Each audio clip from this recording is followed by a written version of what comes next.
Intensity of waves में हमारे पास ये चीज़ें हमने पहले भी पढ़ी हुई हैं। फिर उसकी डिपेंडेंस है, इंटेंसिटी ऑफ वेव्स किस चीज़ पे डिपेंड करता है, शॉर्ट में आ सकता है कि किस किस चीज़ पे डिपेंड करते हैं, तो आप लोग बता दें।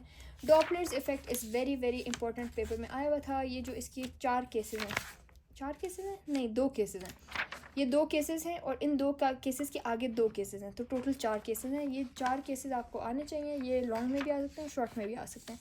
Same goes for the application of Doppler's effect, तो आई गेस आ सकता है इन शॉर्ट्स। सेक्शन बी में आ सकता है कि आप 4 यूजेस लिख दें, 5 यूजेस लिख दें, 5 एप्लीकेशन लिख दें या सारी एप्लीकेशन लिख दें, तो ये आ सकता है। और स्पेशली ये जो लास्ट वाला है एप्लीकेशन, ये बहुत इंपॉर्टेंट है। इसके बारे में स्पेशल क्वेश्चन भी आ सकता है क्योंकि कार्डियक डिजीज़ से रिलेटेड है, तो पूछ सकते हैं कि मेडिकल फील्ड में इसकी क्या इंपॉर्टेंस है। फिर सुपरपोजिशन ऑफ वेव्स, ये हमारे पास आ जाता है, ये भी इंपॉर्टेंट है। इंटरफेरेंस इंपॉर्टेंट है, कंडीशन ऑफ इंटरफेरेंस इंपॉर्टेंट है। चैप्टर सारा ही इंपॉर्टेंट है। ये जो है यहाँ पे हमारे पास आ जाता है, ये वाला जो टॉपिक है स्टेशनरी वेव्स वाला, ये यहाँ से शुरू होता है 167 तक। ये भी बहुत इंपॉर्टेंट है। 167 नहीं बल्कि 171 तक, ये बहुत इंपॉर्टेंट है। पोलराइजेशन से भी क्वेश्चन आते हैं। मैं आप लोगों को कह रही हूँ ना, हर टॉपिक अपनी जगह बहुत इंपॉर्टेंट है, तो मैं तो यही कहूँगी कि आप लोग सब कुछ प्रिपेयर करें और जितना भी आप लोग पास टाइम है उसको यूज़ करें, वेस्ट मत करें। ये जो टॉपिक लास्ट वाला गिवन है, ग्रेविटेशनल वेव एंड इंटरफेरोमीटर, ये दोनों एक्सक्लूडेड हैं, ये फॉर्मेटिव हैं, पेपर में नहीं आएंगे। कूलम्स लॉ पहले भी पढ़ा हुआ है, आता है सबको, ये प्रिपेयर अच्छे से करें, आ सकता है पेपर में। Super principle of forces, superposition principle of forces. फिर आ जाता है electric field intensity, electric field intensity के फार्मूलाज, यूनिट्स, सारी चीज़ें आपको आनी चाहिए। और फिर हमारे पास आ जाता है electric field lines. Electric field lines से भी सेक्शन बी में आ सकता है। ये जो पॉइंट्स में, फिर से पॉइंट्स में गिवन है, मैं आप लोग को बार बार कहती हूँ, पॉइंट्स में जो भी गिवन होता है सेक्शन सी में या सेक्शन बी में तो एटलीस्ट आ सकता है। तो ये सारे पॉइंट्स आपको आने चाहिए ताकि अगर आ जाए तो आप लोग के लिए ईजी हो। Potential gradient, it is very important, C में भी आ सकता है, बी में भी आ सकता है। पोटेंशियल ग्रेडियंट आपके फिंगर टिप्स पे होना चाहिए। ये सारी डेरिवेशन, हर चीज़ डेरिवेशन सारी आपको अच्छे से आनी चाहिए। फिर आ जाता है फेरोफ्लूइड, फेरोफ्लूइड फॉर्मेटिव है, पेपर में नहीं आएगा। ये फेराडिक केज का आप लोग छोटा सा पीस देख रहे हैं, ये फॉर योर इन्फॉर्मेशन, इससे हमारे सेक्शन बी में क्वेश्चन आया हुआ था, वो भी मैं आप लोग को दिखाती हूँ। फिर हमारे पास इलेक्ट्रिसिटी, सारा इंपॉर्टेंट है, सारा का सारा इंपॉर्टेंट है। कुछ भी ऐसा नहीं है कि मैं बोलूँ यार ये इतना इंपॉर्टेंट नहीं है, सब कुछ इंपॉर्टेंट है। किरचॉफ लॉ बहुत इंपॉर्टेंट है, ऐसा हो ही नहीं सकता कि पेपर में किरचॉफ लॉ आए ना। सेक्शन सी में किरचॉफ लॉ की एप्लीकेशन आना बहुत ज़रूरी है, इससे न्यूमेरिकल आता है और हर पेपर में आता ही आता है। किरचॉफ लॉ के साथ आप लोगों ने देखा है कितने बहुत very very very very important लिखा है, मतलब मैंने आगे लिए भी लिखा है वे टू इम्पोर्टेंट। मतलब मुझे तसल्ली नहीं हो रही थी कि मैं इतने बहुत स्टार्स बनाने के बाद मुझे तसल्ली नहीं हुई, इतने बहुत वी लिखने के बाद मुझे तसल्ली नहीं हुई, आखिर मैंने लिखा वे टू इम्पोर्टेंट। तो ये बहुत इंपॉर्टेंट है। मैं इसी तरह आप लोगों के भी एम्फेसिस के साथ कह रही हूँ कि बहुत इंपॉर्टेंट है। ये किरचॉफ लॉ, इसकी एप्लीकेशन आती है, बहुत इंपॉर्टेंट है, ये करना है। इसके दोनों फर्स्ट लॉ सेकंड लॉ दोनों आते हैं। और ये जो साइंस है ना, ये साइंस आपने अच्छे से आपको आने चाहिए क्योंकि न्यूमेरिकल में साइंस आपने खुद यूज़ करने होते हैं, आपने खुद गेस करना होता है इसके साथ माइनस आएगा या प्लस आएगा, तो आपने ये साइंस खुद अंडरस्टैंड करने हैं। क्योंकि न्यूमेरिकल्स आप लोग इसके न्यूमेरिकल्स की बार बार प्रैक्टिस करें, बार बार, ताकि आपके आंसर्स ठीक आएँ और आपका थोड़ा सा ना वो हो जाए, प्रैक्टिस हो जाए। जैसे ये एग्जाम्पल दी हुई है, इधर से आप लोग पहले एग्जाम्पल देख लें कि इन्होंने कैसे सॉल्व किया, फिर बाकी आप लोग जाके और क्वेश्चंस ढूंढ के वो खुद सॉल्व करिए। ये सारा नल मेथड ऑफ मेजरमेंट, ये भी इंपॉर्टेंट है, सेक्शन बी में आ सकता है। या फिर ये आ सकता है कि नल मेथड ऑफ मेजरमेंट्स के जो है ना एप्लीकेशंस बता दें, सी में आ सकता है, तो फिर आपको 1 2 सारे जो है ना हैं वो एक्सप्लेन करने होंगे। थर्मिस्टर ठीक है, इंपॉर्टेंट है। ओकेश, अभी मैं आप लोग को ये लाइन आप लोग को दिखाती हूँ। Inspectors can easily check the reliability of concrete bridge. ये इतना सा, ये जो एंड में दिया हुआ है, ये 3 लाइंस आपको नज़र आ रही हैं, ये जो चैप्टर के बिल्कुल एंड में दिए हुए हैं, इसको हम ठीक से पढ़ते भी नहीं हैं क्योंकि असल बात यहाँ पे ख़त्म हो जाती है। हम लोग इसको देखते भी नहीं है कि यार ये तो फजूल चीज़ लिखी हुई है, असल बात यहाँ ख़त्म हो गई। इसमें से क्वेश्चन आया था, मतलब सोचें आप लोग, इसमें से क्वेश्चन आया था, मैं आप लोग को दिखाती हूँ। इसमें से जब मैंने क्वेश्चन देखा, आई वॉज लिटरली थिंकिंग इतनी इंपॉर्टेंट चीज़ें छोड़ के इन्होंने ये लास्ट 3 लाइनों से दिया क्योंकि उनको पता है कि बच्चे जो चीज़ इग्नोर करते हैं वो भी दे दो। मैग्नेटिक फील्ड सारा इंपॉर्टेंट है, सारा का सारा इंपॉर्टेंट है। ये वाला ये आया था ये आया हुआ था, इसकी सारी डेरिवेशन सेक्शन सी में आई हुई थी। और उसके बाद मैग्नेटिक फील्ड के सारे डेरिवेशंस हैं, ये सारे इंपॉर्टेंट है, कुछ भी नहीं छोड़ना, कुछ भी नहीं छोड़ना। और फिर आगे हमारे पास आ जाता है चैप्टर नंबर 13। चैप्टर नंबर 13 हमारे पास क्या है, अच्छा ये रिलेटिविटी है। रिलेटिविटी के 7 पेजेस है, इसमें क्या ही छोड़ना है, आप लोगों ने 7 पेजेस पूरे कर लेना ना।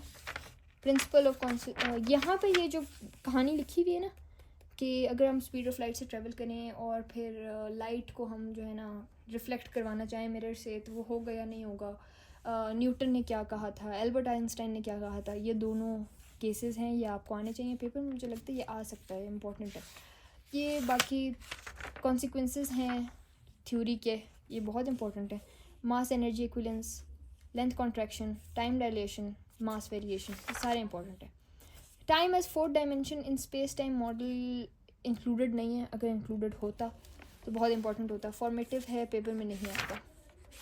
फिर हमारे पास आ जाता है particle physics. It is so boring, मुझसे तो लिटरली पढ़ा भी नहीं जाता, ये इतना बोरिंग है। इसमें बस आप लोग रीड करें, वैल्यूज़ बहुत ज़्यादा हैं, ऐसे लगता है हम हिस्ट्री पढ़ रहे हैं, बहुत सारी वैल्यूज़ हैं, तो वो वैल्यूज़ न्यूमेरिकल वैल्यूज़ हैं, वो याद करनी है। Beta decay, beta minus and beta plus decay, दोनों बहुत इंपॉर्टेंट है। एनर्जीज़, ये जो एनर्जीज़ वाला है ना, ये सारे दिया हुआ इन्होंने एनर्जीज़। फिर एंटी मैटर और मैटर, फिर फॉर्मेटिव है, पेपर में नहीं आएगा। फिर हमारे पास आ जाता है asymmetry of matter and anti matter, ये भी फॉर्मेटिव है, पेपर में नहीं आएगा। और क्वार्क्स, वेरी इंपॉर्टेंट, क्वार्क्स बहुत इंपॉर्टेंट है, सारे हेड्रॉन्स इंपॉर्टेंट हैं। आगे हमारे पास फिर ये टॉपिक आ जाता है, फिर बीटा डी के 2 बार दिया हुआ है एक ही चैप्टर में, तो इसी से अंदाज़ा लगा लें इंपॉर्टेंट है। लेफ्टॉन्स दिया हुआ है।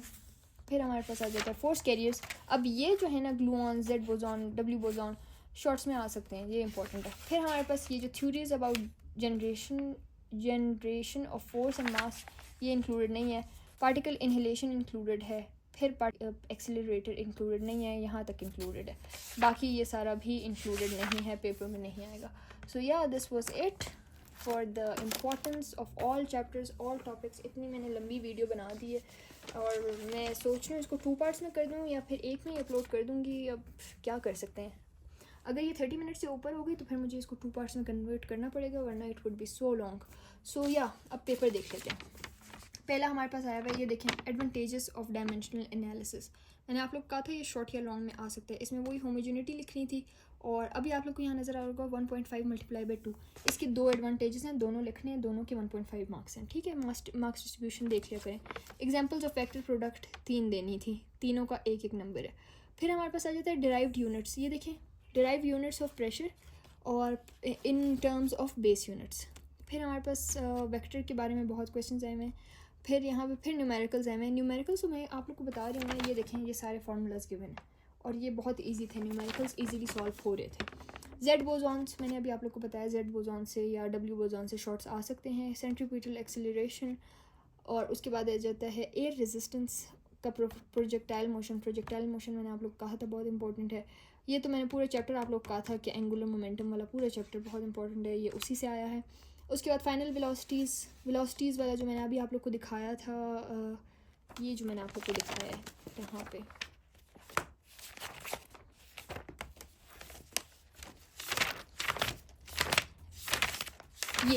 ये जो केसेस मैंने आप लोग को बताए थे ना, ये इसी केसेस में से एक में से आया है। उसके बाद नॉन कंजर्वेटिव और कंजर्वेटिव फील्ड का मैंने आपको कहा था, वो भी आया है। नल मेथड की एप्लीकेशंस, 2 प्रैक्टिकल एप्लीकेशंस आई हैं, एक पोटेंशियोमीटर हो गया, एक व्हीटस्टोन ब्रिज हो गया। उसके बाद ये दोनों फिर न्यूमेरिकल्स हैं, न्यूमेरिकल्स आप फार्मूला देख लें, ईजिली हो जाएंगे, इतने मुश्किल नहीं थे न्यूमेरिकल्स। फिर ये देखें, how ships are designed to float, ये फिर बर्नौली वाले चैप्टर से आया है। Crystalline solids are different from polymeric solids, दोनों फिर डिफरेंस आया है, मैंने आप लोग कहा था इसमें सिर्फ डिफरेंसेस ही आते हैं, ये फिर न्यूमेरिकल्स हैं। फिर उसके बाद यहाँ पे ये एप्लीकेशन आ जाती है इक्वेशन ऑफ कंटिन्यूटी की, और यहाँ पे हमारे पास length contraction in special theory of relativity वाले चैप्टर में से लेंथ कॉन्ट्रैक्शन आई हुई है। इसी तरह टाइम डायलेशन भी आ सकता है, मास डायलेशन भी, मास वेरिएशन भी आ सकता है, तो ये सारे भी अलग अलग सारे इंपॉर्टेंट हैं। उसके बाद हमारे पास आ जाते हैं ये दोनों फिर वही हैं, न्यूमेरिकल्स हैं। फिर हमारे पास आ जाता है conditions of briefly mention the condition when 2 bodies are in thermal equilibrium। Polaroid की 2 यूजेस भी लिखने हैं।